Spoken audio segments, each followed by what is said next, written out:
શહેરના સૌથી મોટા સિનેમા હોલ સુરભી ટોકીસમાં આજે એક અલગ જ ઉત્સાહ મળ્યો. કારણ હતું નવી રિલીઝ થયેલી દેશભક્તિથી ભરપૂર ફિલ્મ ધુરંધર. સવારથી જ ટિકિટ કાઉન્ટર પર લાંબી લાઈનો લાગી હતી. યુવાનો, વૃદ્ધો, મહિલાઓ અને બાળકો બધા જ લોકોમાં એક અદ્ભુત ઉલ્લાસ હતો. ફિલ્મ શરૂ થતાં જ હોલમાં શાંતિ છવાઈ ગઈ. પડદા પર દેશની રક્ષા માટે જીવ જોખમમાં મૂકતા સૈનિકોની કહાની દેખાડવામાં આવી. ફિલ્મના દરેક દૃશ્યમાં બલિદાન, શૂરવીરતા અને માતૃભૂમિ પ્રત્યેનો પ્રેમ સ્પષ્ટ રીતે ઝળહળતો હતો. ઘણા લોકોની આંખોમાં આંસુ આવી ગયા તો ઘણા લોકો ગર્વથી બેઠા હતા.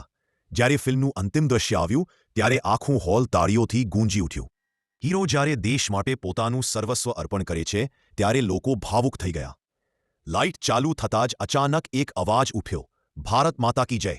આ એક અવાજ ધીમે ધીમે આખા સિનેમા હોલમાં ગૂંજવા લાગ્યો. યુવાનો ઊભા થઈ ગયા, વડીલોની આંખોમાં ગર્વ હતું અને બાળકો પણ આ નારા સાથે જોડાયા. ભારત માતા કી જય, ભારત માતા કી જય. સિનેમા હોલ માત્ર ફિલ્મ જોવા માટેનું સ્થાન નહોતું રહ્યું, પરંતુ એ એક દેશપ્રેમના મંદિર જેવો